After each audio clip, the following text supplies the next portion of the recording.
घर में यदि क्लेश उत्पन्न हो जाता है,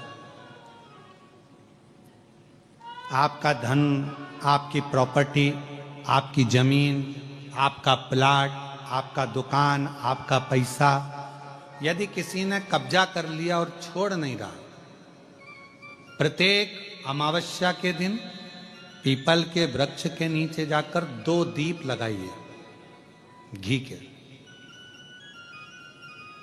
दोनों दीप के सामने एक हल्दी का चावल, एक कुंकू का चावल का दाना रख दीजिए और स्वधा स्वधा स्वधा स्वधा 3 बार कह दो और स्मरण करो, हे हमारे कुलदेव, पितृदेव, शिवदेव, महादेव, कृपा कर कर मेरा जो जमीन है, मेरा जो धन है, मेरी जो प्रॉपर्टी है, मेरा पैसा लोगों ने हथिया लिया, देते नहीं। अपना गोत्र बोलकर स्मरण कर कर बाबा मेरा धन मुझे वापिस ना कर दो। एक अमावस्या पर करो, फिर अगली अमावस्या करो, ऐसे 2-4 अमावस्या करोगे। जिसने ले रखा है वो खुद सोचेगा कि मुझे क्या हुआ, कि मुझे देना है, उसका पैसा चुकाना है, धन रखेगा नहीं वो।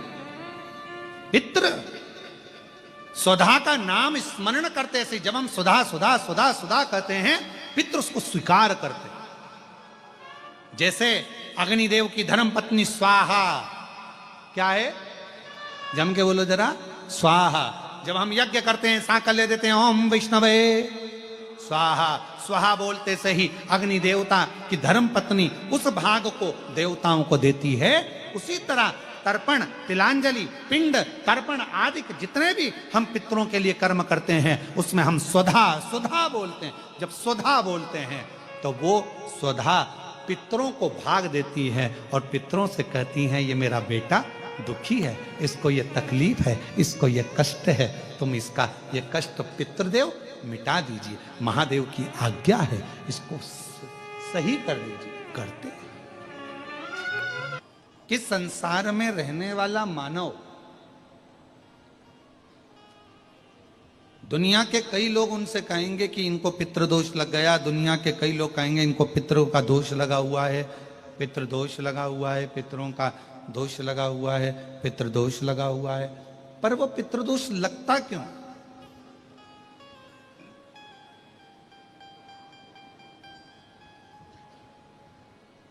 पितृदोष लगने का कारण है क्या? आपने अपने गए हुए पूर्वजों के लिए तर्पण भी करा, पिंडदान भी करा, तिलांजलि भी दी, ब्राह्मण का भोजन भी कराया, सब कुछ करा, जो आपसे बन सकता था आपने सब कुछ करा, सब कुछ। फिर पितृदोष कैसे लग गया? फिर पितरों का दोष कैसे लग सकता है? तो पितरों ने तुरंत भगवान देवादिदेव महादेव से कहा कि संसार सागर में माता पिता के रहते हुए उनका आदर ना कर पाना, या माता पिता को जब प्यास लगी उस समय पर जल प्राप्त ना हो पाना, या किसी न किसी रूप में माता पिता के पूर्वजों के आदर से वंचित रह जाना, फिर माता पिता के चले जाने के बाद, बुजुर्गों के चले जाने के बाद वो दोष घर में लग जाना पितृदोष की संज्ञा में आता। और पितृदोष के 4 लक्षण सबसे प्रबल हैं। ये कोई भी अनुभव कर सकता है। पितृदोष के 4 लक्षण में पहला लक्षण है 1 रुपया कमाओ, 1.25 रुपये खर्च हो रहे हैं, समझ लेना पितरों का दोष है। दूसरे नंबर का, एक व्यक्ति घर में बीमार है, ठीक हुआ, दूसरा बीमार पड़ गया, तीसरा ठीक हुआ, चौथा बीमार पड़ गया, घर में कोई ना कोई निरंतर बीमार पड़ा हुआ है, दवाई गोली लगी रही है, समझ लो पितरों का दोष है। तीसरे नंबर पर आप कोई पूजन की थाली लगाए, किसी को भोजन देने जा रहे थे, किसी को पानी देने जा रहे थे, किसी को भोजन का कोई नाश्ता देने जा रहे थे, और आपकी ट्रे में से, आपकी थाली में से, आपके हाथ से अगर कोई भरा हुआ पात्र पानी का गिर गया, नाश्ते का गिर गया, थाली गिर गई, कोई दूध का गिलास गिर गया, कोई सामग्री गिर गई, कोई पूजन की थाली तुम्हारे हाथ में है और पूजन की थाली में से मालूम पड़े कोई सामान गिर गया नीचे, समझ लो कि पितृ का दोष है।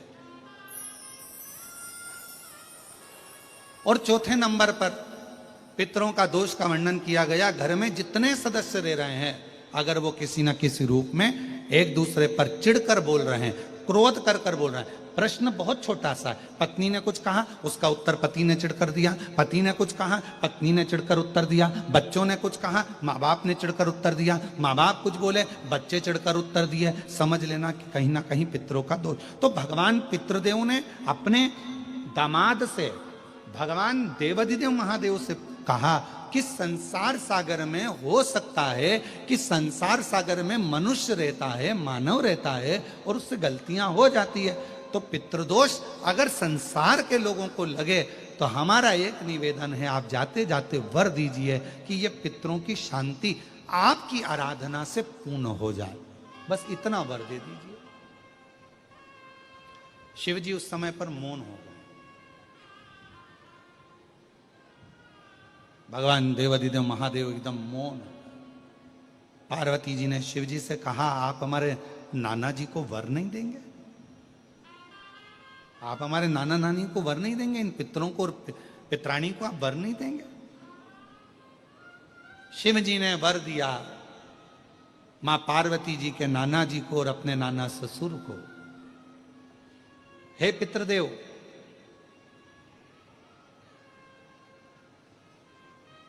मैं आपको वर देता हूं। शिव जी की बड़ी उदारता है। शंकर की तो कोई कहे कि हम भगवान शिव की आराधना कर रहे हैं, हम भगवान शंकर की अर्चना कर रहे हैं, हम भगवान शंकर की पूजन कर रहे हैं, हम भगवान शंकर का स्मरण कर रहे हैं, हम भगवान शंकर के पूजन पाठ में लगे हैं, और शिव जी हमको स्वप्न में क्यों दिख रहे हैं? तो ये जान कर रखो कि वो तुम्हारा पिता है, वो तुम्हारा पिता है।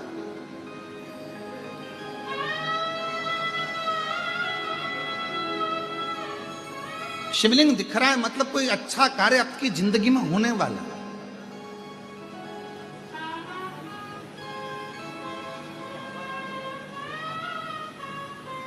मन में भगवान से मिलने की उमंगता, उत्साह बढ़ रहा है तो समझ लो शिव की कृपा है,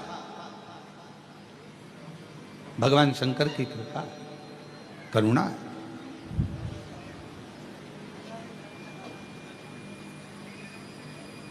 और यदि परमात्मा से मिलन की आस बढ़ रही है, उत्साह बढ़ रहा है, उमंगता बढ़ रही है, ये शंकर की उदारता है, शंकर की करुणा है, कृपा है, दया है।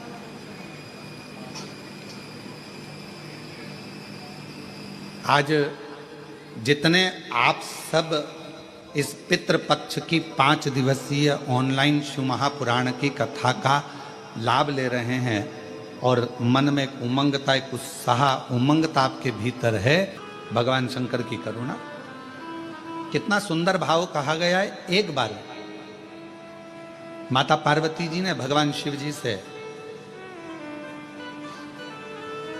अपने नाना जी के यहां जाने के लिए जिद करी। और पार्वती जी के नाना जी कौन है?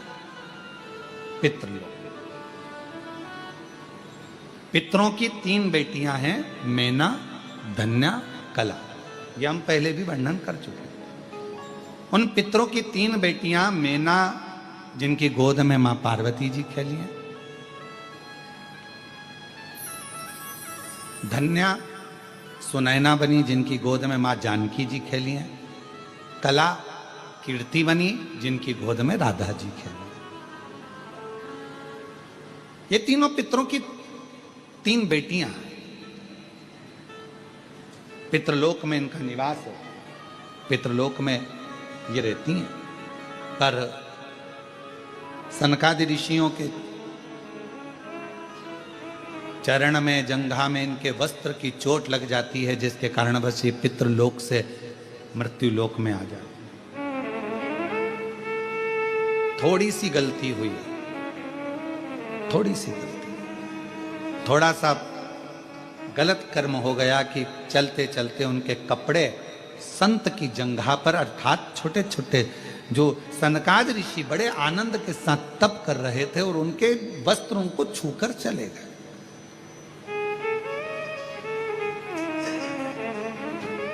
कितना सुंदर कहा है कि किसी को गाली दे दी पाप है, किसी को मार दिया पाप है, किसी को अपशब्द कह दिया पाप है, किसी के यहाँ आग लगा दी पाप है, किसी को चाकू मार दिया पाप है, किसी का हक खा गए पाप है, पाप है। किसी को गलत दृष्टि से देख लिया पाप है। पर शिव महापुराण की कथा कहती है पाप में एक पाप और है।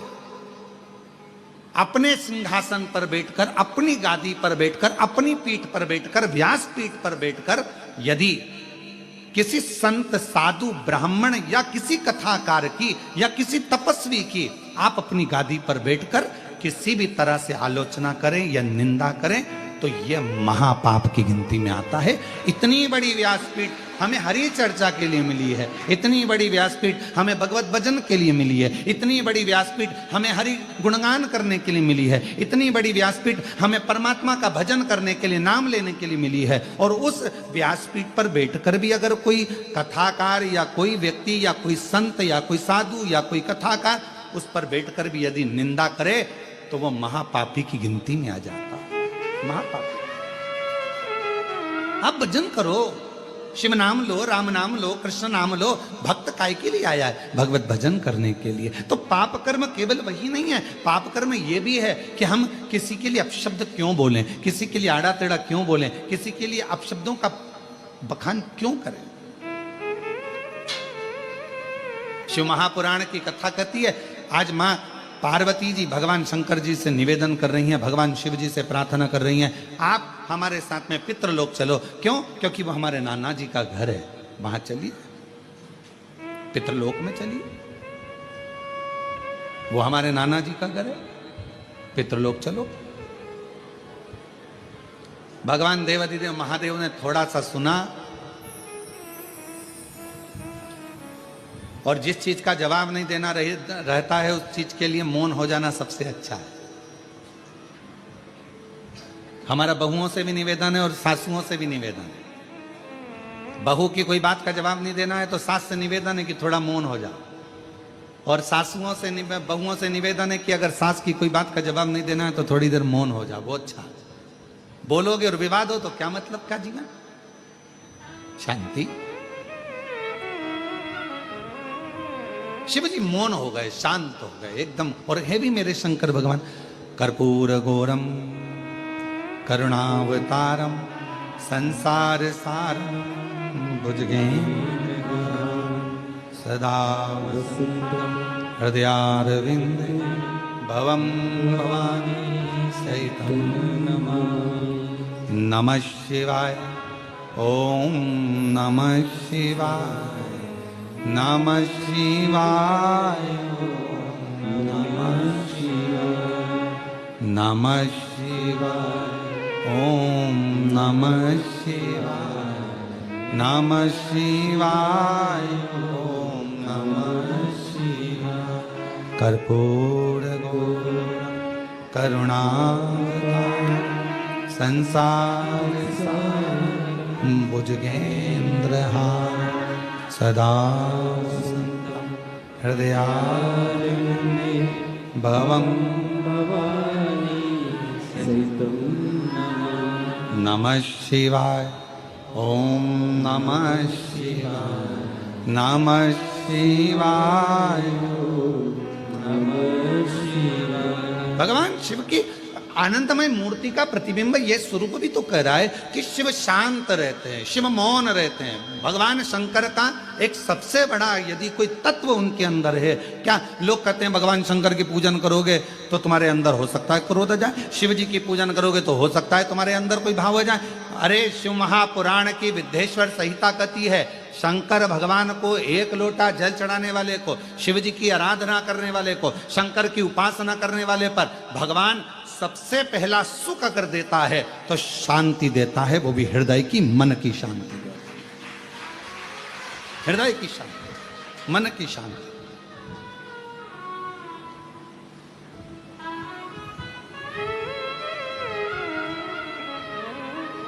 सर्वप्रथम अगर सुख भगवान देता है तो मन की शांति, और मूल वही है।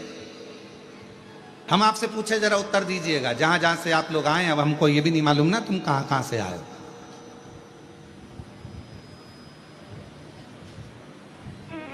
पर तुम सब जहां से आए हो हम भी वहीं से आए हैं। तो हमको ये भी नहीं मालूम कि आप लोग तो एक प्रश्न हम आपसे करें, उत्तर दीजिएगा जरा प्रेम से। अगर कोई मर जाता है और मरने के बाद तुम्हारे व्हाट्सएप पर या ग्रुप में मैसेज आता है कि ये व्यक्ति फलाना फलाना व्यक्ति अपने प्राणों को छोड़ दिया और परमात्मा में मिल गया, तो तुम उसके कमेंट्स में क्या लिखते हो? जम के बोलो, ओम शांति।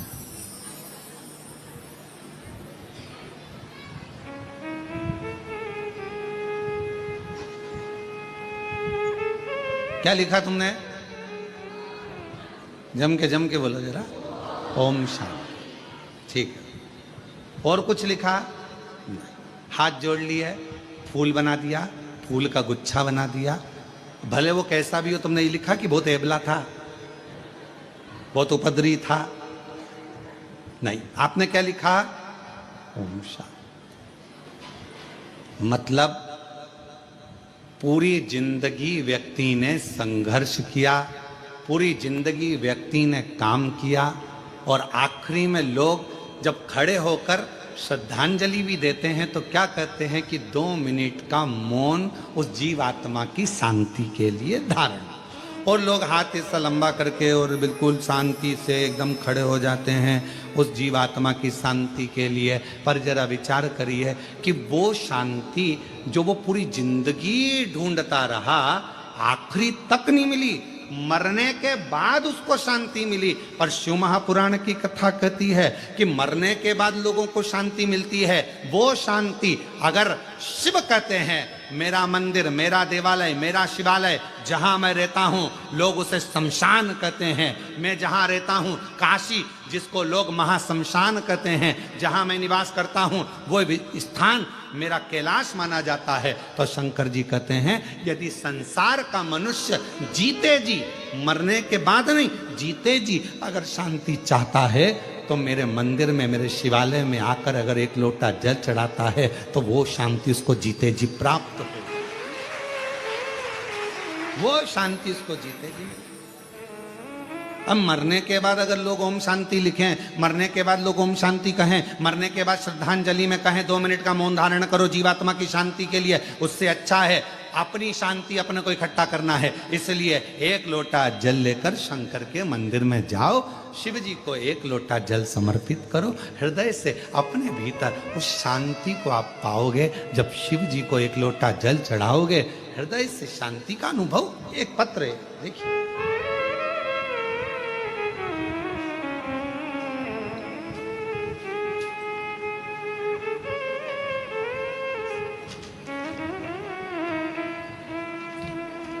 पहले इस पत्र का शुरुआत हम यहाँ पीछे से कर रहे हैं। एलईडी तो यहाँ लगी नहीं है।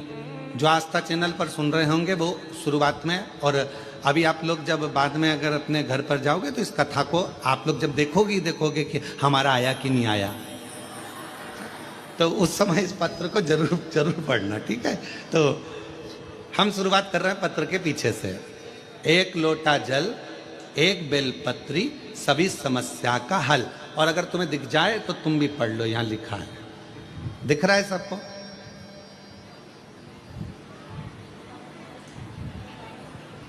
कुछ माताएं चश्मा आगे पीछे करके देख रही है,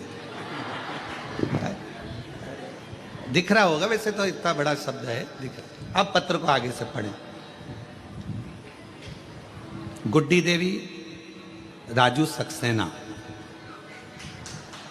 दिल्ली एनसीआर से आई हैं। गुड्डी देवी राजू सक्सेना, आप ही हैं? आ जाओ, आगे से आ सकते हैं क्या? हाँ, थोड़ा जगह हो तो आगे से आ जाओ। गुड्डी देवी राजू सक्सेना दिल्ली एनसीआर से हम लोग आए हैं। गुरुदेव बाबा, 1 लोटा जल चढ़ाने का क्या वर्णन करूं गुरुदेव।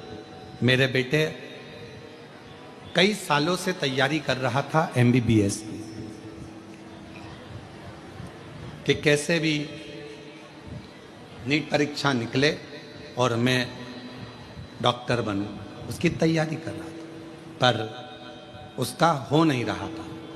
एक बार उसने एग्ज़ाम दिया, नहीं नंबर आया, दूसरी बार नंबर नहीं आया, तीसरी बार नंबर नहीं आया।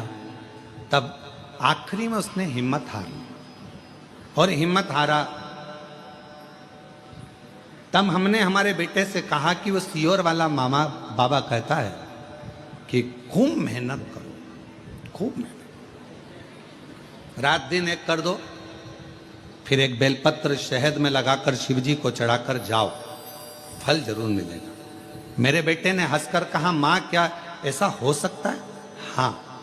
मेरा बेटा तैयारी करने लगा, फिर तैयारी करी, फिर मेहनत करी, और इतनी तैयारी और मेहनत करी, आखिरी में पशुपतिनाथ का व्रत भी किया, और बाबा की ऐसी कृपा हो गई कि मेरे बेटे का नीट कंप्लीट हुआ और MBBS आज वो उसका एडमिशन हो गया, और बाबा की कृपा से, शिव जी की कृपा से सरकारी कॉलेज में बाबा की कृपा से MBBS कर रहा है। आ जाओ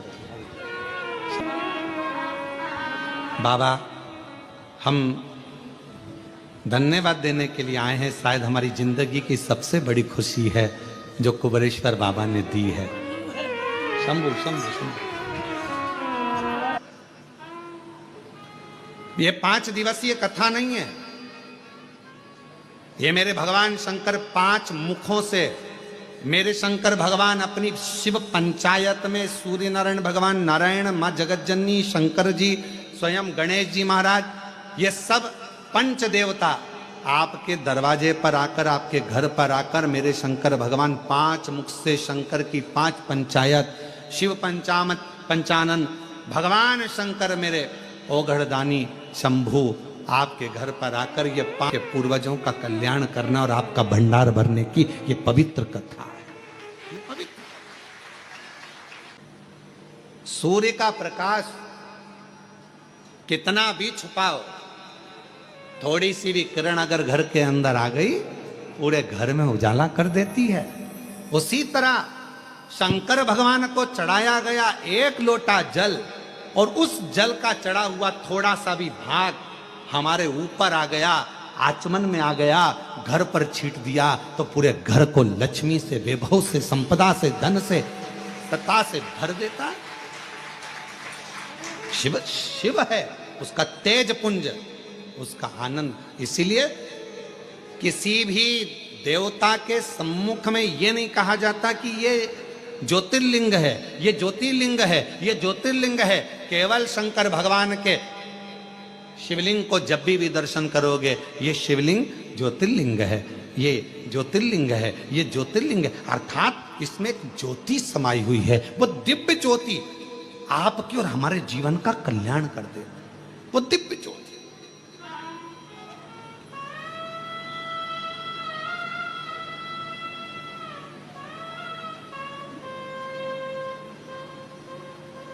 पार्वती जी शिव जी से कह रही हमारे नाना जी क्या चलो, उत्तर नहीं दिया मेरे भोलेनाथ जी ने, जवाब नहीं दिया। शंकर भगवान मौन थे, जवाब नहीं दे रहे उस समय का, एकदम चुप। कहीं वो दिव्य ज्योति का एक तत्व हमारे भीतर आए। ये कितने किस्मत वाले होंगे श्रीमती सरोज श्रीवास्तव जी, श्रीवास्तव परिवार कितना भाग्यशाली है। जरा विचार करिएगा कि आपने मुख्य यजमान का पद ग्रहण करा, कितने भाग्यशाली है श्रीवास्तव परिवार। मैं आपको बहुत बहुत साधुवाद देता हूँ श्रीवास्तव परिवार। माता जी आपको भी बहुत साधुवाद देता हूँ, बहुत साधुवाद। ये कहीं पूर्वजों का कोई क्रम होगा, कहीं पूर्वजों के आपके संस्कार और आपके पिताजी के संस्कार, माताजी के संस्कार, पूर्वजों के कोई अच्छे संस्कार होंगे जिसके कारणवश कुछ बाबा की ऐसी कृपा हुई होगी, हमारा पुण्य की गुल्लक भराई होगी, तब जाकर ये पुण्य की गुल्लक फूटी होगी, तब यीशु महापुराण के यजमान पद ग्रहण करा। और साथ में मैं धन्यवाद दूं यश चौहान जी जो अंबाला से, उनको धन्यवाद देता हूं कि एक दिन के यजमान पद आप ग्रहण करें। साथ में यजमान देता हूं जसपाल सिंह जी को, गीता जी को, रानी जी को, जो एक दिन के यजमान पद ग्रहण करें अंबाला से। साधुता है आप, ये शिव तत्व के बिना हो ही नहीं सकता। ये भगवान शंकर की उदारता के बिना नहीं हो सकती। शिव जी मौन हो गए, शांत, और जितना शांति में सुख है उतना कहीं लोग मरने के बाद हम शांति करते हैं, लोग मरने के बाद शांति को ढूंढते हैं, लोग मरने के बाद कहते हैं इसकी आत्मा को शांति मिले। क्यों कहते हैं आत्मा को शांति? क्योंकि दिन भर काम करता रहा, व्यस्त रहा, कार्य में लगा रहा, यहाँ लगा रहा, वहां लगा रहा, 24 घंटे लगा रहा, शांति को ढूंढता रहा पर शांति मिली नहीं, आखिरी में मर गया। और मरने के बाद लोगों ने कहा इसकी आत्मा को शांति मिल जाए। शिव महापुराण की कथा में शंकर भगवान का चरित्र कहता है, हे पार्वती, दुनिया के लोग शांति को ढूंढने के लिए जाएंगे, पर जिस दिन मेरे शिवालय में एक लोटा जल लेकर पहुंचना प्रारंभ करेंगे, जिस दिन मेरा भजन करना प्रारंभ करेंगे, जिस दिन मुझे पहचान जाएंगे, शिव महापुराण को जानने लगेंगे, तब उनके हृदय में अपने आप शांति का अनुभव होने लगेगा, उनके भीतर शांति आने लगेगी।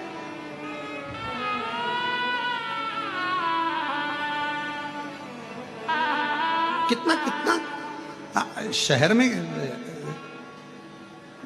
कितना बड़े बड़े शहरों में जाकर देखिए जरा,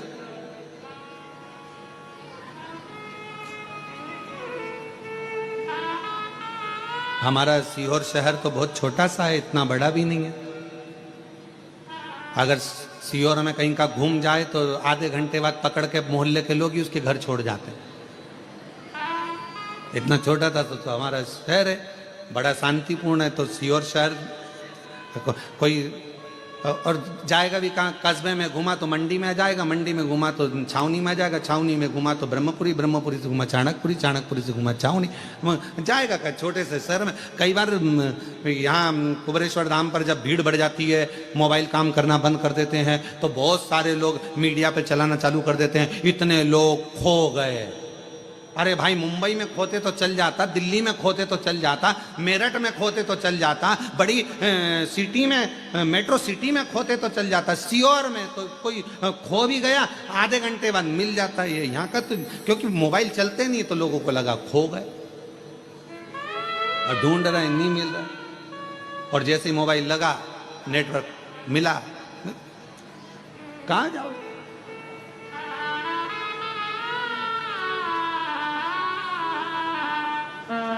अब अभी आपको क्या बताएं, अभी थोड़े दिन पहले की बात है, हम लोग कृष्णेश्वर जा रहे थे, उसके 2 दिन पहले एक माता जी अनाउंस करवा रही थी, गीता बाई जहां कहीं भी हो, हम तुम्हारी चप्पल के पास बैठे हैं।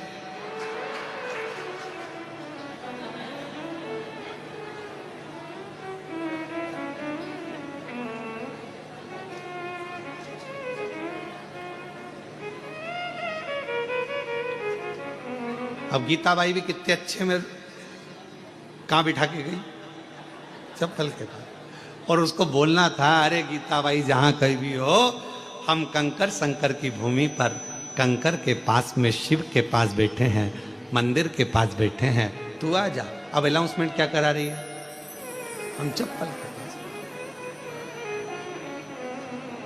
4 बार अनाउंस करवाया, फिर अंदर खबर गई भोजनशाला में जहाँ भोजन चल रहा था। हमने कहा कि ए बच्चों जरा देखो रे जाके, वो 4 बार अनाउंसमेंट करवा चुकी है, गीता बाई कहीं हो, हम उसके चप्पल के पास बैठे हैं, जाओ जरा। तो उन्होंने अंदर रसोई घर में पूछा गीता बाई कौन है, तो गीता बाई तो आराम से गुलाब जामुन खा रही थी, गुलाब जामुन खा रही। अब कुबरेश्वर धाम का तो नियम है, एक खिचड़ी बनती है, सवेरे सब्जी बनती है, रोटी पूड़ी बनती है, और इसके बाद में अपना एक मीठा, एक नमकीन, ये भोजन का नियम रहता है। सुबह 10 बजे चालू होता है, 10:30 बजे तक, और शाम को चलता 3-4 बजे तक। वो क्रम करके शाम को खिचड़ी प्रसाद होती है। यहाँ का तो नियम जैसा है वैसा, एक मीठा, एक नमकीन, भोजन, ये सब प्राप्त होता है। उस दिन गुलाब जामुन बने, वो गुलाब जामुन खा रही हो।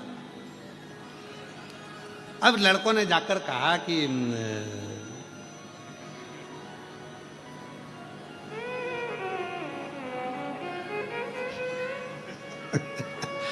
आस्था चैनल वालों ने आज वो जीजी के प्रश्न पर उत्तर दिया है। आस्था चैनल वालों ने उत्तर दिया है कि गुरुजी, अब कथा आस्था चैनल पर जब भी आएगी और आरती में आस्था चैनल पर अगर कट भी हो गई तो हमारे फेसबुक यूट्यूब पर आरती पूरी दिखाएंगे हम, ये नियम है।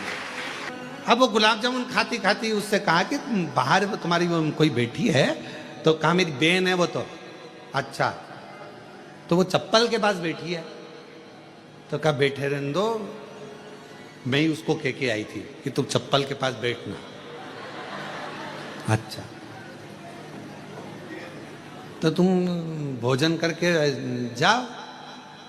तो क्या वो भी भोजन करने अंदर आई थी, 1.5 घंटे में निकल के गई, मैं भी नहीं जाऊंगी 2 घंटे तक, नहीं जाऊं, बैठी मैं भी नहीं। वो आराम से बैठी और फिर उससे कहा कि अब चली जाओ, भोजन हो गया, मैं तो परसगारी करूंगी। वो परसगारी में लग गई, वो नहीं गई 1.5 घंटा 2 घंटा।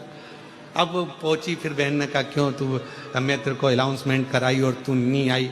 तो कहा तू भी तो 2 घंटे में आई थी, 1.5 घंटे में। अब ऐसा लगता है कुंवरेश्वर बाबा की भूमि पर कि जैसे यहाँ मायका आपका बाप के घर में आनंद करने के लिए लोग पिता के।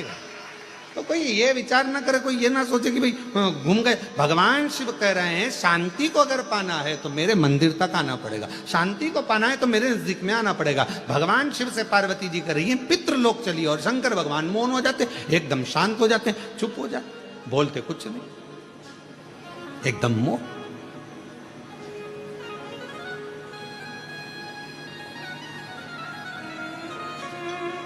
अब मेरे बाबा ने बड़ी करुणा करी, पार्वती जी को लगा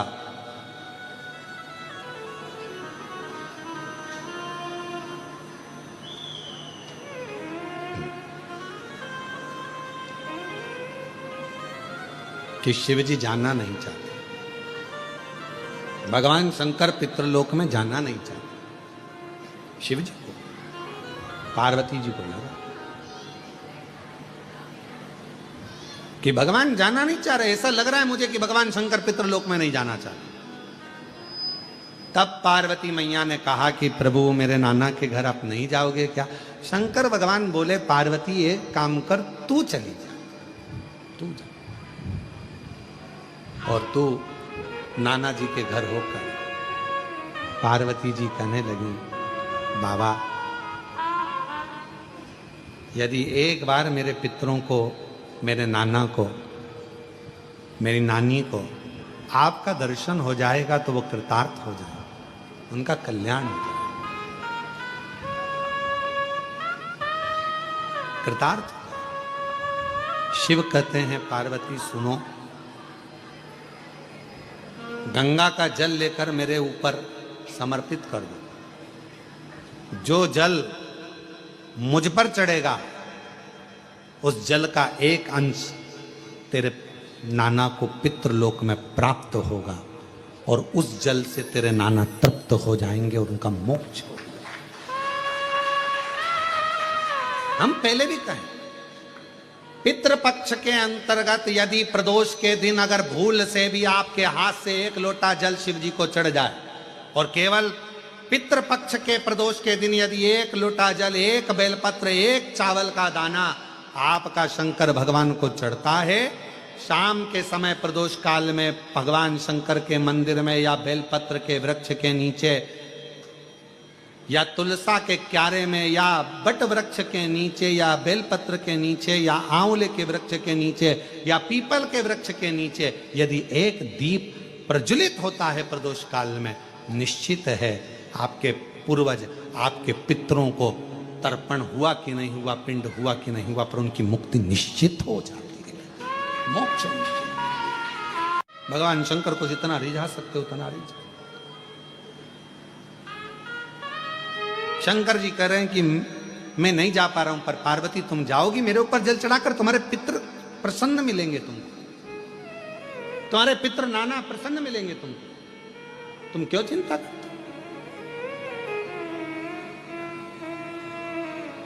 जाओ। अब पार्वती जी ने शिव जी का सुंदर जल चढ़ाकर अभिषेक किया, स्नान कराया, भगवान शंकर को शिवलिंग पर जल समर्पित करा और जल चढ़ाकर आज पार्वती जी पितृलोक में पहुंची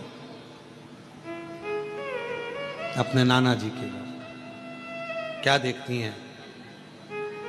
सुंदर स्वरूप है,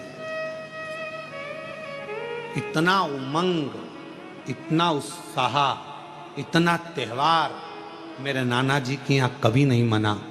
जो शंकर भगवान को मैं जल चढ़ाकर आई तो आज पितृलोक में तो आतिशबाजी हो रही है, पितृलोक में तो नगाड़े बज रहे हैं, पितृलोक में तो सहनाइयां बज रही हैं,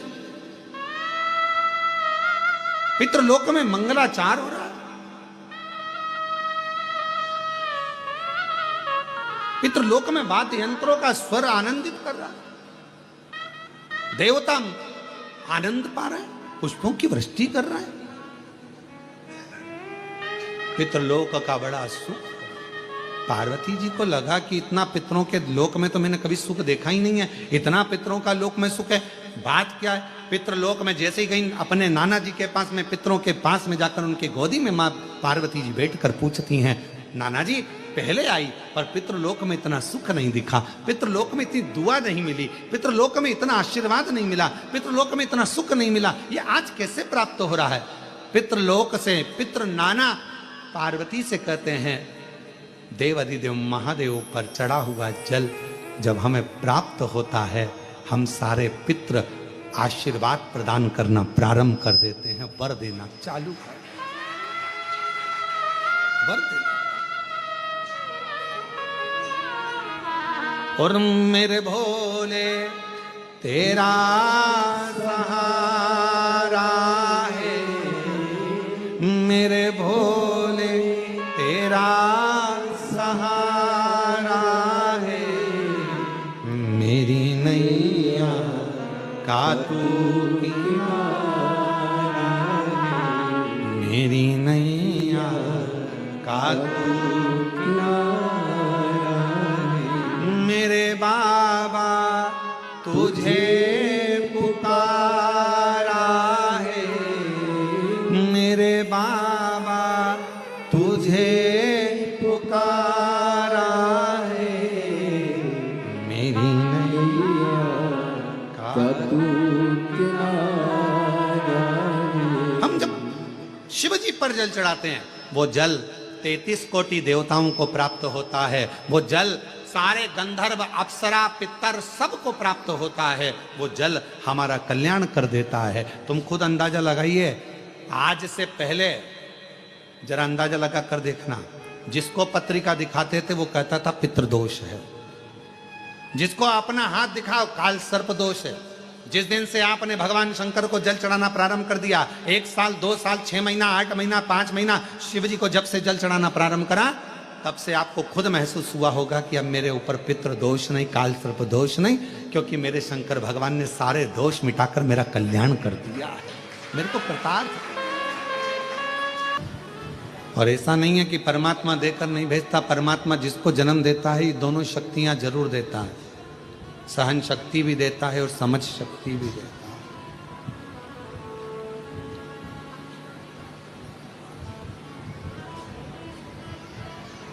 सहन शक्ति भी देगा और समझ, अब दोनों का होना जरूरी है, सहन शक्ति भी होना जरूरी है। कोई अपशब्द कर रहा है, कोई ताने दे रहा है, कोई गाली दे रहा है, कोई आड़ा टेढ़ा बोल रहा है, कोई आपके ऊपर कमेंट्स कर रहा है, कोई आपको अपशब्द बोल रहा है, कोई आपकी बातों को काट रहा है, कोई आपको गलत साबित कर रहा है, ठीक है सहन करते जाओ। शंभू है ना, शंकर है ना, विश्वास रखो करेगा। जब आपका जवाब आप ना दे सकते हो तो आपका जवाब आपका समय और कुबेरेश्वर महादेव जरूर देगा। दोनों चीज रखी है, एक सहन शक्ति भी रखी है और एक समझ शक्ति भी रखी है, दोनों रखी, समझ भी रखी है। हमें क्या अच्छा है क्या बुरा है ये हमको सोचना। और मैं साधुवाद दूंगा, आज हमारे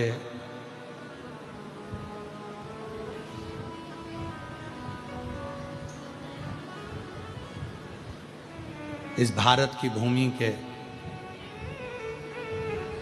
लाडले प्रधानमंत्री जी श्री नरेंद्र भाई मोदी जी का आज जन्मदिन है। उनको बहुत बहुत साधुवाद देता हूँ इस व्यासपीठ के माध्यम से, कुबेरेश्वर बाबा की इस भूमि के माध्यम से। आयु बहन ने लिखा पत्र के अंदर, मैं मंदिर जाती हूँ तो भी मुझे स्वप्न में शिवलिंग दिखता है,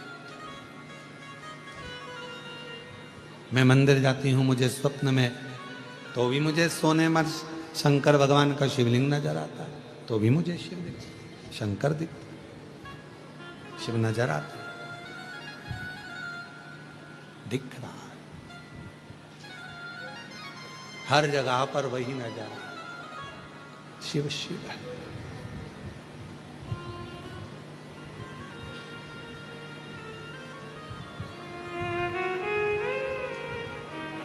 लोगों ने मीरा को बावरी कह दिया। सास ननंद मुहे बावरी बतावे, सास ननंद मोहे बावरी बतावे, संग की सहेलियां उंगली उठावे, संग की सहेलियां उंगली उठावे, हंसी उड़ावे सारी सारी दुनिया, मीरा बनी रे जोगनिया, हंसी उड़ावे सारी सारी दुनिया, सारी सारी दुनिया, मेरा भाई जोगनिया, अपने पिया की मीरा बनी रे जोगनिया। लोग बावरी कह रहे हैं, पागल कह रहे हैं, बावरी बता देते हैं, बार बार कह देते हैं मीरा बावरी है। मीरा में गिरधर गोपाल लकड़ी की काठ की मूर्ति में उसको भगवान कृष्ण दिख रहा है। लोग कहते हैं शंकर भगवान को मानने वाले पाषाण में कंकर में शंकर दिख रहा है। बावरापन इसी को कहते हैं जब कंकर में भी शिव नजर आने लगे। जिस कंकर को कुबेरेश्वर धाम से आप लेकर जाते हो अपने घर पर, पूजन करते हो, तुम्हारी पूजन में 2 महीने में, 3 महीने में, 4 महीने में, 6 महीने में एक ना एक दिन वो कंकर में मेरा शंकर अपने प्रतिबिंब का दर्शन जरूर देता है।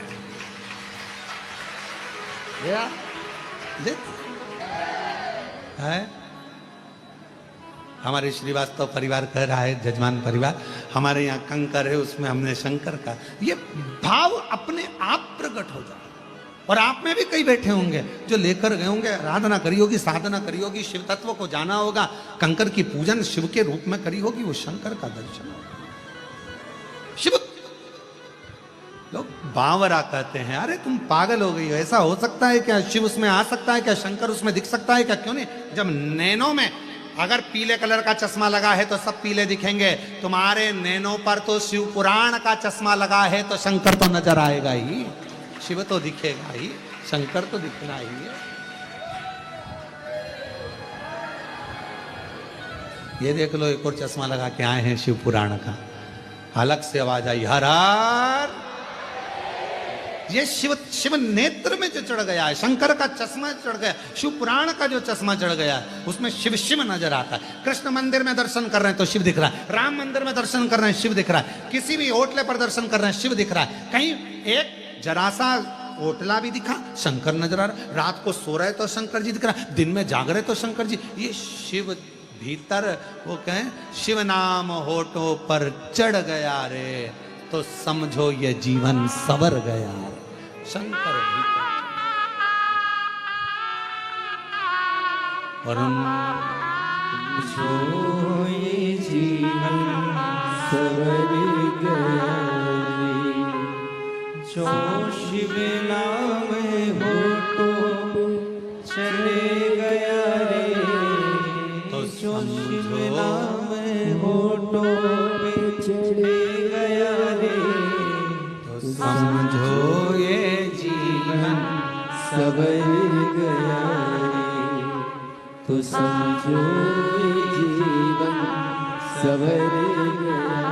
थोड़ा सा गुनगुना लेते हैं, ठीक है? खड़े तो नहीं हो गए, बैठे रहना, ठीक है? थोड़ा सा गुनगुना के फिर आगे चल देंगे। शिव नाम होठों पे चढ़ गया रे, शिव नाम होठों पे चढ़ गया रे, तो समझो ये जीवन सवर गया रे, तो समझो ये जीवन सवर गया रे। ओ शिव नाम होठों पे चढ़ गया रे, शिव नाम होठों पे चढ़ गया रे। तो समझो ये जीवन सवर गया रे, समझो ये जीवन सवर गया रे। शिव को बना ले तू शिव का शिवाला, मन को बना ले तू शिव का शिवाला। ओ मन को बना ले तू शिव का शिवाला, मन को बना ले तू शिव का शिवाला। संग में चलेगा तेरे वो डमरू वाला, संग में चलेगा तेरे वो डमरू वाला। ओ संग में चलेगा तेरे वो डमरू वाला, संग में चलेगा तेरे वो डमरू वाला। शिव नाम होठों पे चढ़ गया रे, शिव नाम होठों पे चढ़ गया रे। ओ समझो ये जीवन सवर गया रे, वो समझो ये जीवन सवर गया रे। तो समझो ये जीवन सवर गया रे, तो समझो ये जीवन सवर गया रे। तो समझो ये जीवन सवर गया रे। तो समझो ये जीवन सवर गया रे। तो समझो ये जीवन सवर गया। पार पार महादेव। अपने स्थान पर बैठकर भगवान शिव से अपने मन का भाव कहिए, दिल से प्रार्थना करिए, विनय करिए, भाव से कहिए महाराज।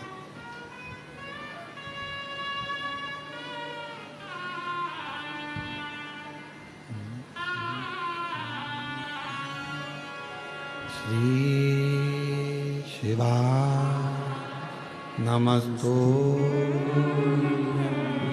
श्री शिवा नमस्तु, श्री शिवा नमस्तु,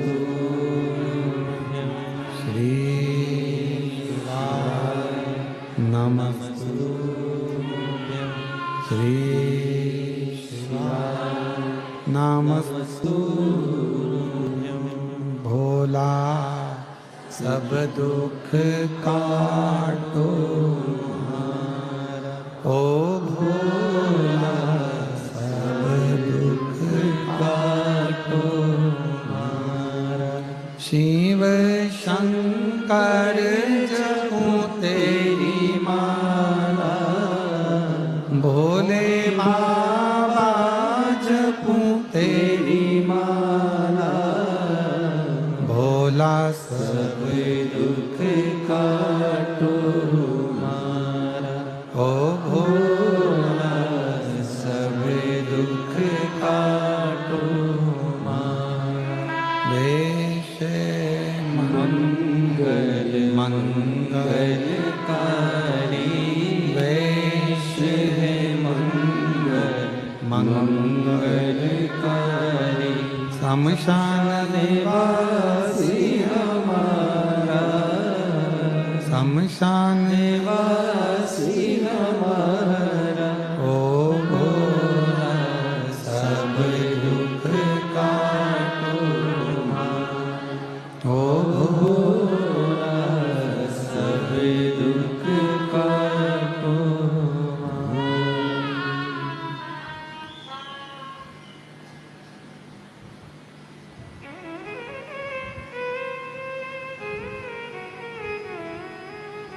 बाबा देवाधिदेव महादेव भगवान शिव त्रिकालदर्शी कैलाशी अविनाशी भगवान शंकर की कथा कर रहे हैं, शिव महापुराण कर रहे हैं, शिव महापुराण की कथा वर्णन कर रही है। एक स्थान शक्ति दूसरी समझ शक्ति व्यक्ति के जीवन को कभी पीछे नहीं हटने देती, बल प्रदान करती। शिव महापुराण में एक संवाद आता है, देवराज नामक का ब्राह्मण चोरी का धन लेकर जा रहा था, शिवालय में शिव मंदिर में पहुंच गया।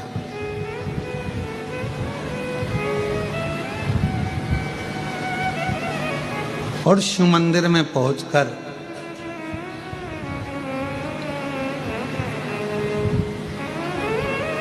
शरीर में पड़ा ताप।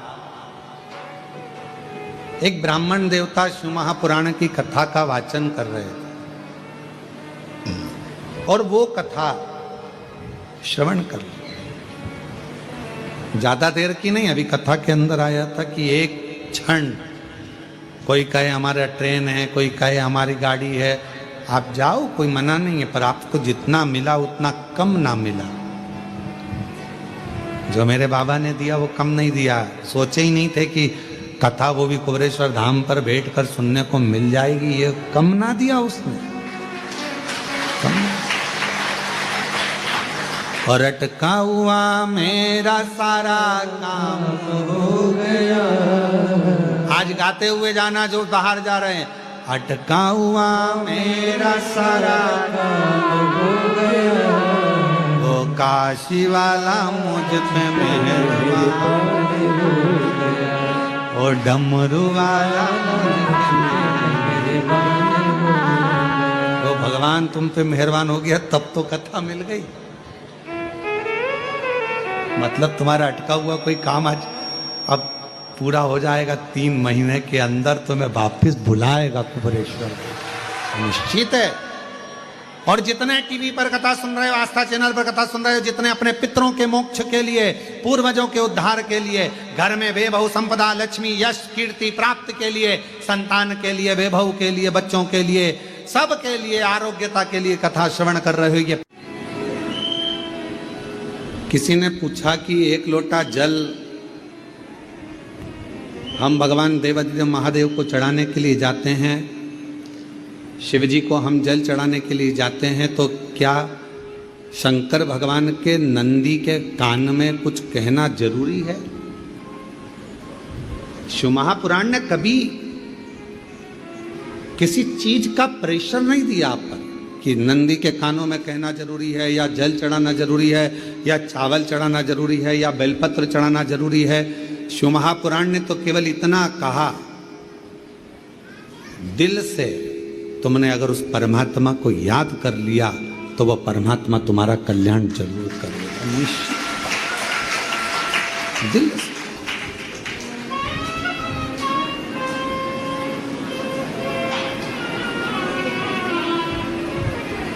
श्री शिवाय नमस्तुभ्यं, श्री शिवाय नमस्तुभ्यं, श्री शिवाय नमस्तुभ्यं, श्री शिवाय नमस्तुभ्यं, श्री शिवाय नमस्तुभ्यं, श्री शिवाय नमस्तुभ्यं। आपने जितना दिल से उस परमात्मा को पुकारा, वो परमात्मा हमारे करीब में होगा।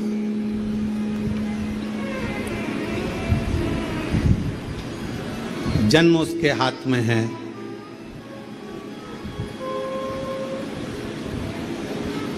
परण उसके हाथ में है, विवाह किससे, कहां, कब, कैसे होना है, ये उसने अपने हाथ में रख रखा,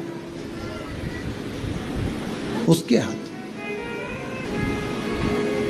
मृत्यु कब, कहां, किस जगह, कैसे होगी, ये उसके हाथ में। कई लोग कहते हैं वो वहां गया, अमरनाथ, कोई कहे केदारनाथ गए, वहां त्रासदी हो गई और हेलीकॉप्टर क्रैश हो गया, या ये परेशानी खड़ी हो गई। जहां लिखा था वहां उसको जाना था।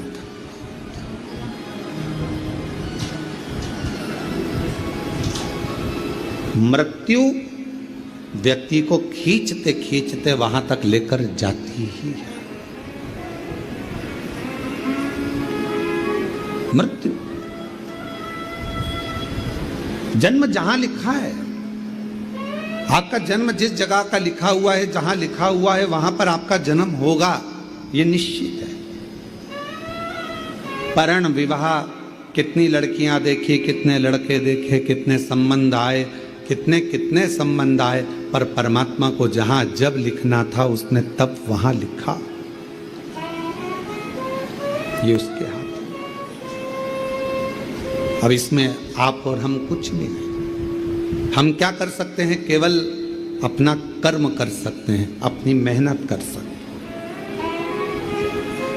और हम बच्चों से हमेशा कहते हैं कि अपने कर्म को करने में, मेहनत करने में कभी पीछे मत हटो।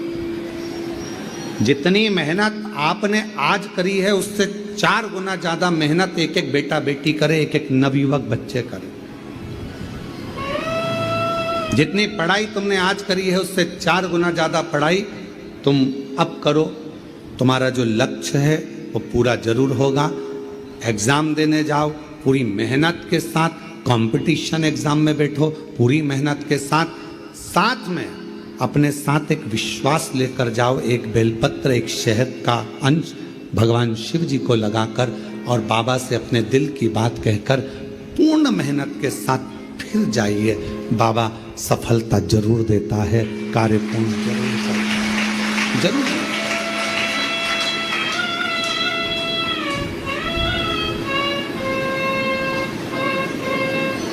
थोड़ा परिश्रम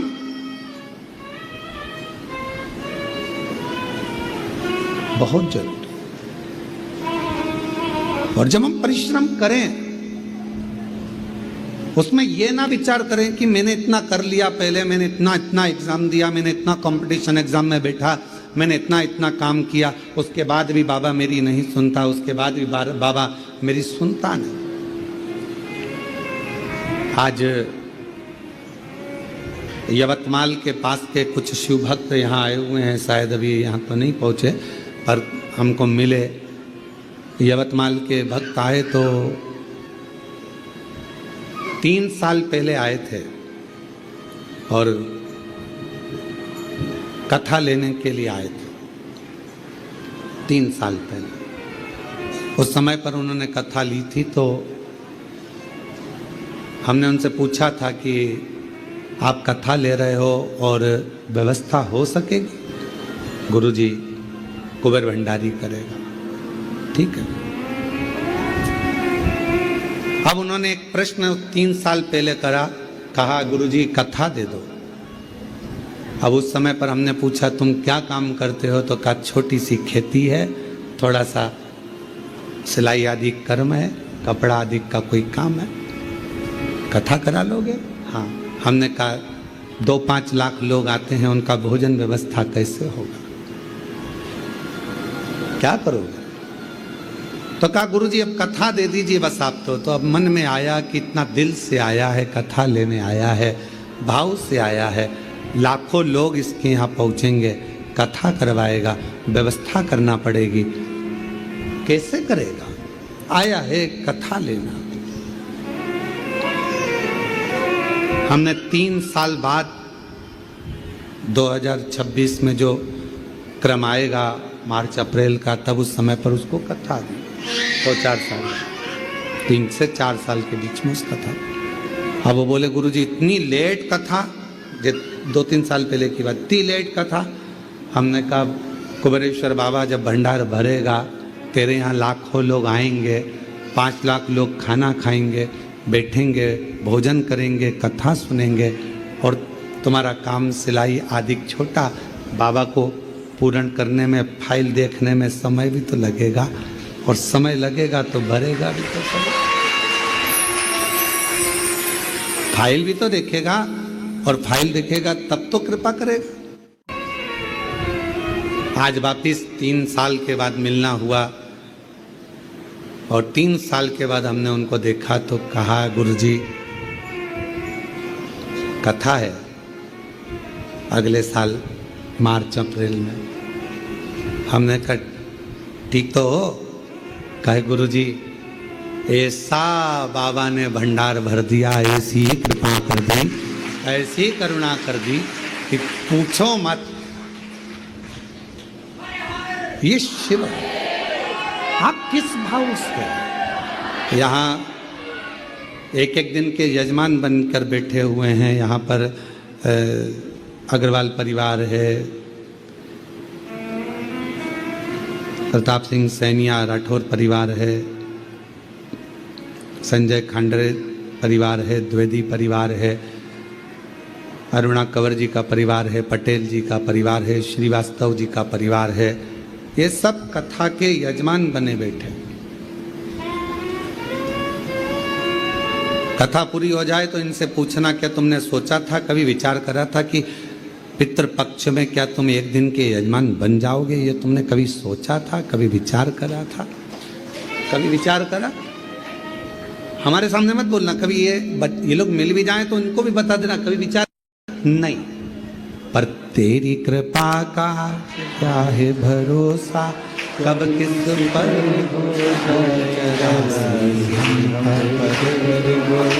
जरासी जिस पर भी हो गई तेरी कृपा करुणा वो भव पार हुआ, भव पार हुआ। पापी हो चाहे जितना उसका भी बाबा उद्धार हुआ, उद्धार हुआ।